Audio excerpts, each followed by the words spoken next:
Okay. Hello friends, अभी हम लोग जो है डिस्कस करने जा रहे हैं कॉलिजन पे। तो जैसा कि आप जानते हैं कि हमारे जो है जनरल लाइफ में भी बहुत सारे ऐसे कॉलिजन होते हैं।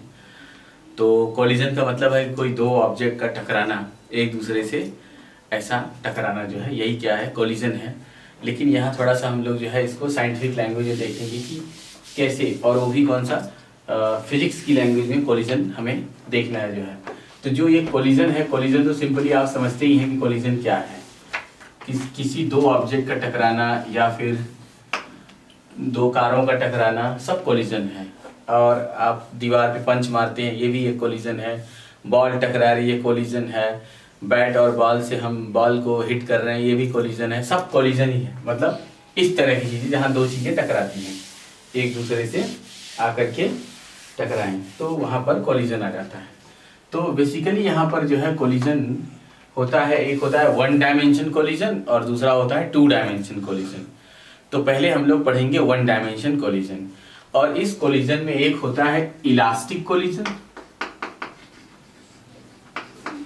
इलास्टिक कॉलिजन, और दूसरा होता है in elastic collision, in elastic.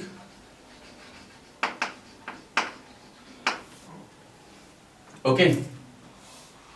तो यहां से हमने देखा कि एक हो गया इलास्टिक कोलिजन, दूसरा हो गया इनइलास्टिक कोलिजन। तो अब इन दोनों में क्या डिफरेंस है? तो जो इलास्टिक कोलिजन होता है, इसमें momentum is conserve, momentum is conserve and kinetic energy is also conserved।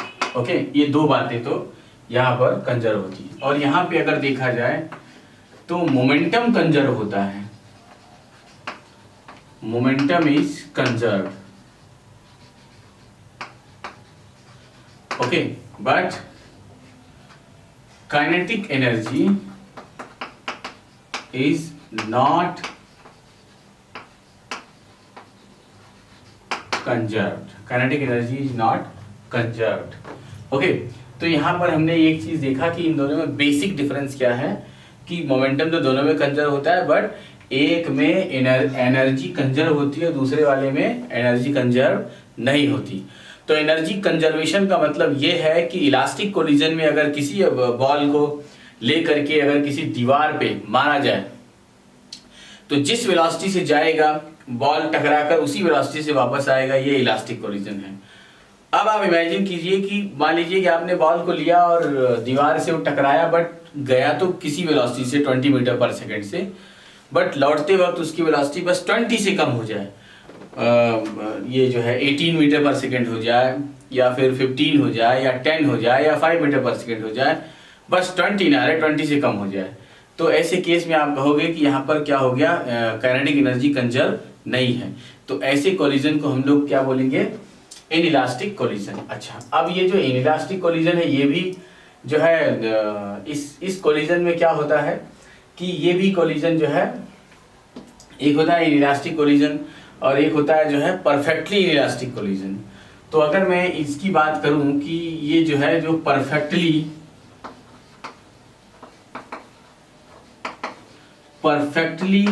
In elastic, आखिरकार परफेक्टली इन इलास्टिक कोलिजन क्या है? बढ़िया एग्जांपल देता हूं मैं आपको। जैसे आपने क्ले तो देखा ही होगा, तो क्ले को लेकर दीवार पे आप थ्रो कर दो, तो क्ले क्या होगा, दीवार पे जाके चिपक जाएगा, वापस ही लौट के नहीं आया। मतलब यहाँ पे टोटल एनर्जी क्या हो गया, लॉस हो गया, टोटल काइनेटिक एनर्जी लॉस हो गई। तो ऐसे कोलिजन को हम लोग परफेक्टली इलास्टिक कोलिजन कहते हैं। सेकंड, आप याद करो कि होली में अक्सर जो है लोग गोबर से भी होली खेल लेते हैं, तो गोबर को भी दीवार पे अगर मारा जाए तो वापस नहीं आता। ओके, ये तो ऐसे ही आपकी जानकारी के लिए कि आपको हमेशा ये बातें याद दिलाएंगी कि परफेक्टली इलास्टिक कोलिजन क्या है। ओके, तो परफेक्टली इलास्टिक कोलिजन ये है कि जब ऑब्जेक्ट कहीं टकराए और फिर जो है वो उसकी टोटल एनर्जी क्या हो जाए वहाँ पे लॉस हो जाए। और जो है या तो जो है इसका थोड़ा सा ये फिजिक्स में जो हम लोग फिजिक्स में पढ़ा करते हैं वो ये है कि ये तो जो मैंने आपको एग्जांपल दिया वो तो है ही, साथ साथ आप इमेजिन कीजिए कि अगर कोई एक ऑब्जेक्ट है, अगर मैंने जो है थ्रो किया किसी दूसरे ऑब्जेक्ट पे, तो ये ऑब्जेक्ट उस ऑब्जेक्ट पर जो है क्या हो जाए, स्टिक हो जाता, चिपक जाता, and both object are move together. तो ऐसे कोलिजन को हम लोग क्या कहते हैं, परफेक्टली इनइलास्टिक कोलिजन, जिसमें दोनों ऑब्जेक्ट साथ में मूव करने लगते हैं। तो ऐसे कोलिजन को हम लोग परफेक्टली इलास्टिक कोलिजन कहते हैं। ठीक है, तो आइए पहले हम लोग यही देख लेते हैं, परफेक्टली इलास्टिक कोलिजन इन 2 डायमेंशन। ओके, तो पहले हम लोग यही पढ़ते हैं, परफेक्टली इनइलास्टिक कोलिजन या कंप्लीटली इनइलास्टिक कोलिजन इन 2 डायमेंशन। ठीक, तो कंप्लीटली इलास्टिक कोलिजन इन 2 डायमेंशन, आपके लिए नई हेडिंग हो गई, completely in elastic collision in 2 dimension. तो जैसा कि हमने आपने पहले डिस्कस किया कि कोई भी कोलिजन हो वहां पे मोमेंटम कंजर्व रहेगा, मतलब होगा ही। तो पहले इसमें मोमेंटम को कंजर्व कर लेते हैं, फिर आगे देखते हैं। अच्छा, अगर कोई भी इनइलास्टिक कोलिजन है तो वहां एनर्जी क्या है, कंजर्व नहीं है, इसका मतलब एनर्जी का क्या होगा, लॉस होगा। ठीक, ये 2 बातें हम लोग यहाँ पे देखते हैं। ठीक, तो आइए जो है पहले एग्जांपल ले लेते हैं कि ये आपका फर्स्ट है जिसका मास क्या है, m1 है। ये किसी वेलोसिटी किससे, u1 से चल रहा था, u1 वेलोसिटी से, और इसके जस्ट सामने कोई दूसरा जो ऑब्जेक्ट जो कि जिसका मास क्या है, m2 है, और वो किस पर था, रेस्ट पर था। ये मान लीजिए रेस्ट पे था। अब ये इससे आगे टकराया, टकराते ही हमने इसके बाद की सिचुएशन क्या देखी कि जब ये दोनों टकराए तो टकराने के बाद, मतलब ये इसके बाद की कहानी है कि आफ्टर कोलिजन ये m1 और ये वाली m2 both are moves together. ठीक है, यहां पर इसकी वेलोसिटी क्या है, ये u1 u2, और यहां पर फाइनल वेलोसिटी क्या है, दोनों की सेम है, vf। तो पहले तो हेडिंग ही है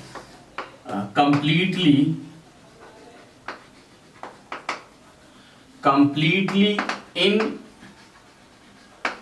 elastic collision, completely elastic collision. Completely elastic collision में मोमेंटम कंजर्व है, मोमेंटम हर एक प्रकार के कोलिजन में कंजर्व होता है। तो देख लेते हैं कि मोमेंटम कंजर्व क्या हमने सीखा था, momentum before collision is equals to momentum after collision, मतलब sum of momentum before collision is equals to sum of momentum after collision.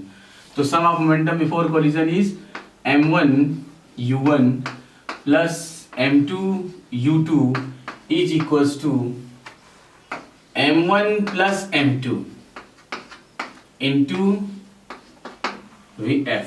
Okay, therefore जरूरत पड़ने पर vf इज इक्वल्स टू क्या हो जाएगा, ये m1 u1 plus m2 u2 अपान m1 plus m2। अच्छा, एक चीज तो ध्यान दिया नहीं कि यहाँ पे हमने सेकेंड वाले को क्या लिया है, रेस्ट पे, बाकी सब में लेंगे मोशन में, बट यहाँ मैंने रेस्ट पे लिया है। तो यहाँ पर जो कोलिजन होगा वो m2 तो होगा, ठीक है, वो m2 तो आएगा, ठीक, मतलब m2, बट उसकी वेलोसिटी क्या है, 0। तो यहाँ से क्या हुआ, m1 u1 अपान m1 प्लस m2। तो ये हमें ऐसा ध्यान रखना है। ओके, तो हमने यहाँ से देखा, अच्छा रेस्ट पे लिया है, फिर भी मैंने यहाँ वेलोसिटी दिखाया है। तो ये क्या है, रेस्ट पे है। After collision both are moving together, मतलब ये मूव कर रहा है, ये रेस्ट पे है। तो हम लोगों ने देखा कि ये दोनों एक साथ चलने लगे। ठीक, तो जो इनइलास्टिक कोलिजन में हमने जो बात की वो ये बात थी कि यहाँ पे काइनेटिक एनर्जी का लॉस होता है। तो आइए हम लोग जो है काइनेटिक एनर्जी का लॉस निकालते हैं। वो लॉस कैसे निकलेगा कि अगर मैं initial kinetic energy minus final kinetic energy करता हूं और अगर ये वैल्यू क्या आती है, पॉजिटिव, तो क्या हुआ, एनर्जी का लॉस हुआ। और अगर मैं final kinetic energy minus initial kinetic energy करूं और ये आ जाए नेगेटिव तो भी लॉस हो। बात दोनों एक ही है, बस मैंने वो आपके लिखने का पैटर्न कैसा है, इनिशियल माइनस फाइनल करते हैं और ये पॉजिटिव आया, इसका मतलब कि पहले वाली एनर्जी ज्यादा थी कंपेयर टू बाद की, तो इसका मतलब क्या, एनर्जी बाद में लॉस हो गई। और अगर आपने final kinetic energy minus initial kinetic energy किया और वो माइनस में आया, तो इसका मतलब कि फाइनल काइनेटिक एनर्जी कम थी पहले से, तो क्या हुआ, नेगेटिव साइन आ गया। तो नेगेटिव साइन ये रिप्रेजेंट करता है कि यहाँ पे एनर्जी का लॉस हुआ है। ओके, तो वेरी सिंपल, ये हमारे लिए फर्स्ट इक्वेशन हो गया। अब आई जो है लॉस इन काइनेटिक एनर्जी निकालते हैं। तो क्या होगा, initial kinetic energy minus final kinetic energy, और अगर ये पॉजिटिव आता है तो समझिए कि एनर्जी में लॉस हो गया। तो इनिशियल काइनेटिक एनर्जी क्या होगी, half m1 u1 square minus half, finally क्या, दोनों एक हो जाते हैं, बोथ आर मूविंग टुगेदर, दोनों स्टिक हो गए, मतलब दोनों मास सिंगल मास में कन्वर्ट हो गए। ओके, तो यहां से m1 plus m2 into vf of whole square, final of whole square. तो ये यहां से क्या बन गया, 1/2 m1 u1 square minus 1/2 m1 plus m2 into vf square means m1 square u1 square upon m1 plus m2 of whole square.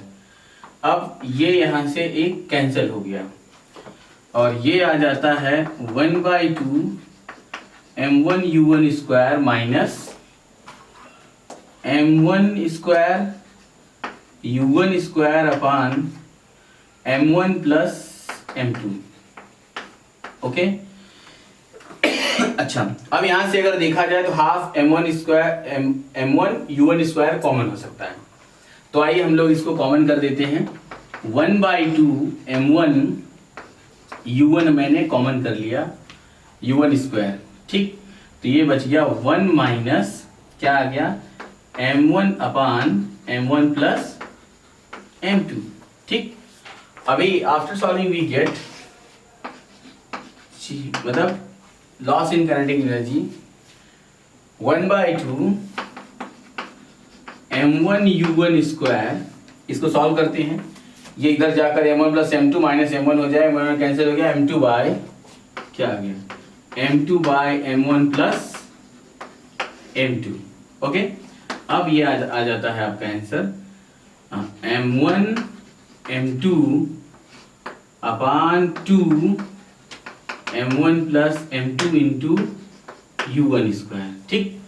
और ये क्या आया, पॉजिटिव एज वी एक्सपेक्टेड, कि यहाँ पे hence we can say energy losses, hence we can say energy here loss in energy. जैसा हमने सोचा था कि ये पॉजिटिव आए तो क्या हो जाएगा, एनर्जी का लॉस होता है, तो ये आ गया पॉजिटिव, तो इसका मतलब क्या हो गया कि ये एनर्जी, यहाँ पर एनर्जी का लॉस हो रहा है। ओके, तो एक बात तो आपको यहाँ से क्लियर हो गया कि लॉस इन काइनेटिक एनर्जी ये कितनी आई, ये इतना आ गया। तो जब जब आपके सामने न्यूमेरिकल होगा तो आप जो है यहाँ से लॉस इन काइनेटिक एनर्जी निकाल सकते हैं कि ये इतना है, मतलब इन कंप्लीटली इलास्टिक कोलिजन में लॉस इन काइनेटिक एनर्जी इतनी होती है। तो प्लीज आप नोट कर लें फटाफट इसको।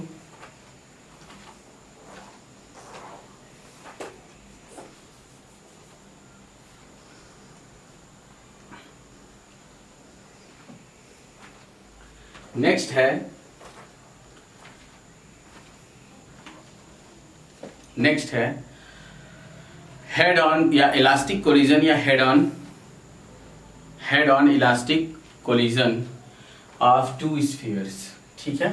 पहले हम लोग जो है पढ़ते हैं इलास्टिक कोलिजन। अब इनइलास्टिक हो गया, इनइलास्टिक में हमने देख लिया कि मोमेंटम कंजर्व होता है और काइनेटिक एनर्जी क्या होती है, लॉस होती है, और ये दोनों बातें हमने यहाँ पर निकाल दिया।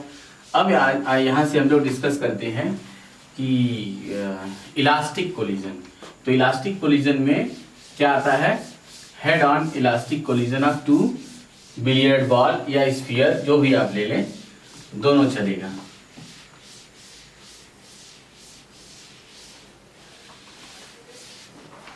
तो आपकी जो न्यू हेडिंग है वो ये है,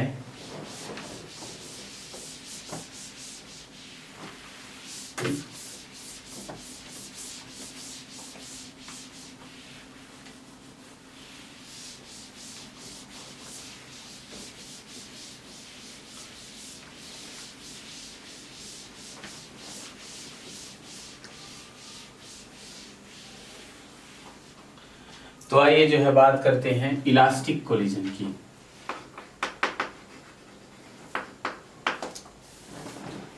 इलास्टिक, तो इलास्टिक कोलिजन में दो बातें हमने पढ़ा था। कौन कौन सी वो दो बातें थी? पहली बात थी कि मोमेंटम इज कंजर्व्ड, ठीक, और दूसरी बात थी kinetic energy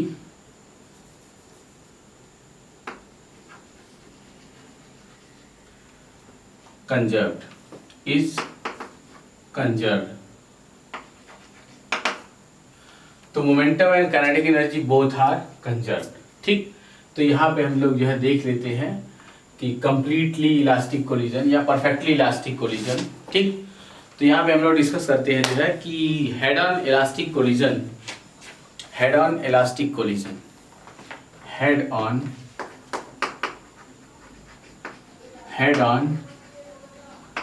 elastic collision, head on elastic collision of two spheres, of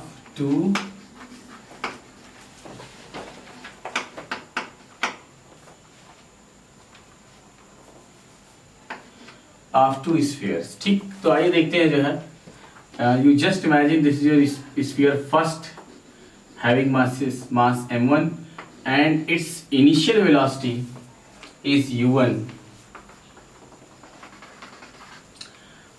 and second sphere having mass m2 and its velocity is u2 after some time, because अच्छा यहाँ पे कंडीशन है कि here condition is u1 is greater than u2, भाई पीछे वाला की velocity ज़्यादा होगी तब तो सामने वाले से टकराएगा। तो u1 is greater than क्या हो गया u2। अब after some time both get collide, दोनों कोलाइड कर गए। तो कोलिजन के बाद ये कुछ ऐसा। अब यहां पर ये m1 और ये वाली क्या हो गई m2, और ये जो है जैसा कि हम लोग पहले भी डिस्कस कर चुके हैं, both gets collide for a very very very small interval of time. अच्छा, जब ये कोलिजन करते हैं तो जिस समय ये है elastic collision, but during collision kinetic energy is not conserved. It is a very most important point. During elastic collision, during collision, जिस समय ये कोलाइड कर रहे हैं उस समय काइनेटिक एनर्जी कंजर्व नहीं होता, याद रखना। और ये उसके बाद वो ये ओवरऑल थ्रू आउट प्रोसेस में काइनेटिक एनर्जी कंजर्व है, लेकिन जिस समय ये कोलिजन हो रहा है, जिस समय ये दोनों ऐसे टकरा रहे हैं, उस समय मतलब एक दूसरे को जब कंप्रेस करते हैं उस टाइम पर इस डेल्टा टी ड्यूरेशन में काइनेटिक एनर्जी कंजर्व नहीं होती। उसके बाद ये थ्रू आउट प्रोसेस के लिए काइनेटिक एनर्जी कंजर्व है। अब क्या होता है कि आफ्टर कोलिजन ये जो मास m1 है इसकी वेलोसिटी हो गई v1, और जो मास m2 है इसकी वेलोसिटी हो गई क्या v2, ठीक। अब आपने पूरी स्टोरी बना दी। Initially, both are moving with velocity u1 and u2. After some time, they will get collide for a very small interval of time delta t. And after the collision, the velocity of first sphere is v1 and second sphere is v2. Okay. So now, therefore, now applying conservation of momentum. Conservation of momentum.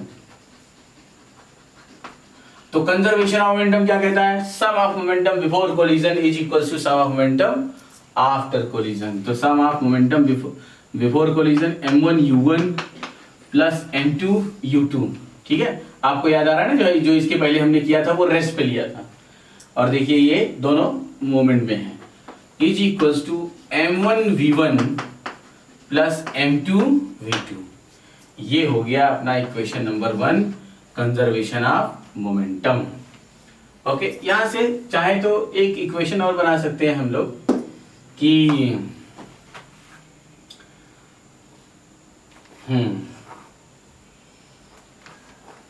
जरूरत पड़ने पर जो है चाहेंगे तो वो equation हम लोग बना सकते हैं। ठीक है, तो जैसे कि बनाने के लिए क्या कि ये m1 है और ये भी m1 है, अगर ये इधर लाया जाए और तो m1 क्या हो जाएगा, कॉमन हो जाएगा, ये u1 minus v1 is equals to ये m2 है, ये भी m2 है, m2 कॉमन हो गया और ये हो जाएगा v2 माइनस क्या u2। तो ये जरूरत पड़ने पर मतलब ये ऐसा यूज किया जाएगा। ये भी इक्वेशन 1 का ही पार्ट है। ठीक है, अब है now and again conservation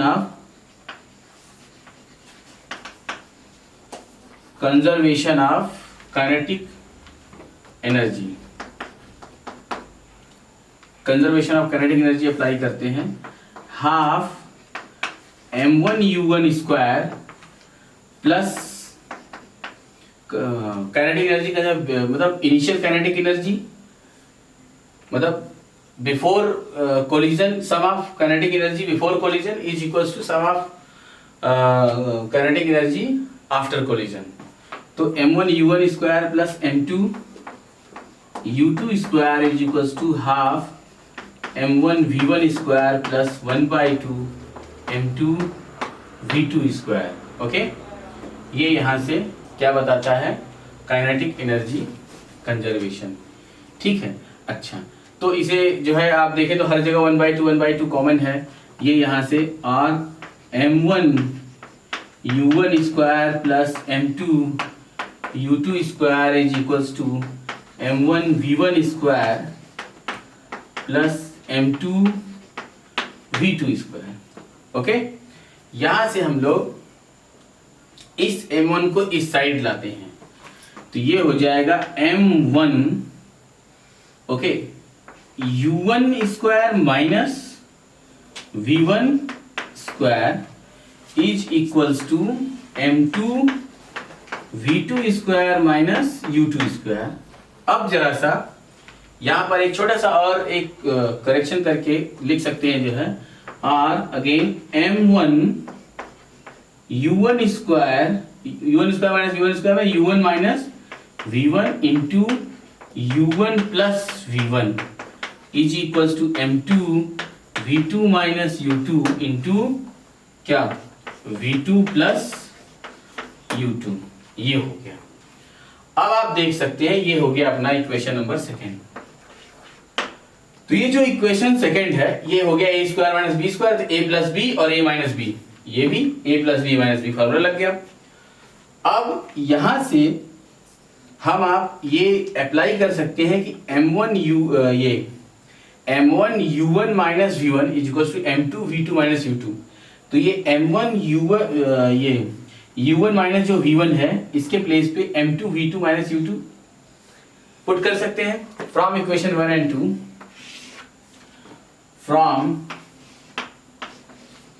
From equation 1 and 2 we get क्या मिला हमें कि m1 u1 माइनस v1, तो m1 u1 माइनस v1 के प्लेस पर हम लोग m2 v2 minus u2 put करते हैं। तो ये आ जाएगा m2 v2 minus u2 into u1 plus v1 is equals to m2 v2 minus u2 into v2 plus u2। Okay, ये m2 से m2 चला गया और v2 minus u2 v2 minus u2 और finally u1 plus v1 is equals to v2 plus u2। ये आपको मिला equation. Okay, अब ये इक्वेशन आपको आगे सॉल्व कराएगा। ये हो गया 3। अच्छा, ये जो इक्वेशन 3 है, इस इक्वेशन 3 की हेल्प से अगर मैं यहां से V1 की वैल्यू सब्स्टिट्यूट करता हूं, पुट करता हूं इक्वेशन 1 में, ये जो इक्वेशन 1 है या आप इसमें, तो आपको अगर V1 रखते हैं तो V2 की वैल्यू मिलेगी और V2 रखते हैं तो V1 की वैल्यू मिलेगी। अच्छा, तो V1 V2 है क्या? आफ्टर कोलिजन जो इनकी वेलोसिटी V1 और V2 है, तो आपको डेरिवेशन में आता है, बोर्ड में भी आएगा और कंपटीशन में भी वो यही पूछता है कि what is the velocity after collision, what is the velocity of these spheres after collision. तो ये V1 और V2 एक्चुअली ये दोनों अगर गिवन है तो ये इसमें से कोई एक पूछ लिया या दोनों पूछ लिया, तो हमें जो है ये दोनों निकालने पड़ते हैं। इसको हम लोग इसके लिए हम लोग पहले से ही फार्मूला बना लेते हैं। अगर आप फार्मूला नहीं बनाते हो तो एग्जाम में आपको इतना लंबा सॉल्व करना पड़ेगा, तो इससे बचने के लिए अभी से जो है एक फार्मूला तैयार कर देते हैं, बस वहां पे वैल्यू रखनी होगी। तो therefore since V1 is equals to V2 plus U2 minus U1, अब putting the value of V1, putting the value of V1 in equation, putting the value of V1 in equation 1, ठीक, putting the value of V1 in equation 1 मतलब इसमें, और वो किसके लिए? For finding the value of V2। तो ये हो गया अपना बहुत ही आसान। लेकिन यहां से अब आइए देखते हैं जो है कि कैसे अपना ये निकल जाएगा।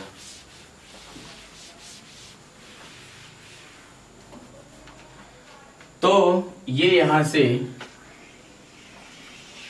ओके, आइए रखते हैं, ये हो गया M1 और क्या आ गया U1 माइनस V1। V1 की वैल्यू क्या है? V2 माइनस U2 प्लस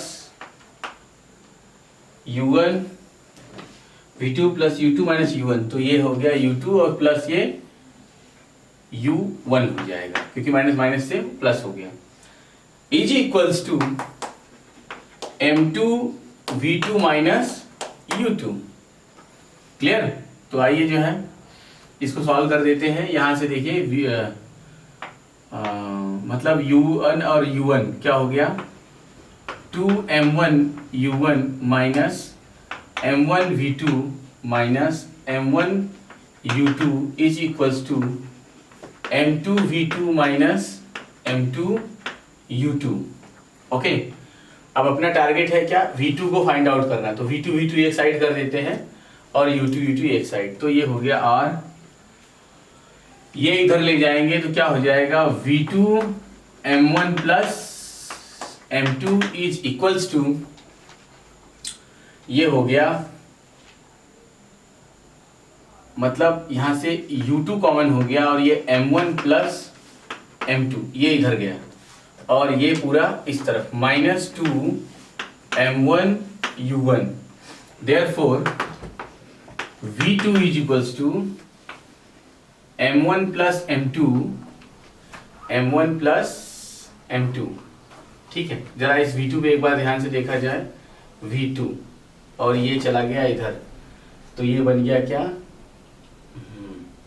और ये आया इधर, तो ये हो गया M2 U2। तो M2 माइनस M1, ठीक है, और ये प्लस इतना, तो ये V2 इक्वल्स टू क्या हो जाएगा? M2 minus M1 upon M1 plus M2 plus 2 M1 upon M1 plus M2 into U1, और ये यहाँ पे क्या आया? U2। ठीक है, ये आ गया आपका V2। ठीक है, इसे आप नोट डाउन करें। V2 equals to M1 minus M2 upon M1 plus M2 into U2 plus 2 M1 upon M1 plus M2 into U1। Okay, फटाफट नोट डाउन कीजिए।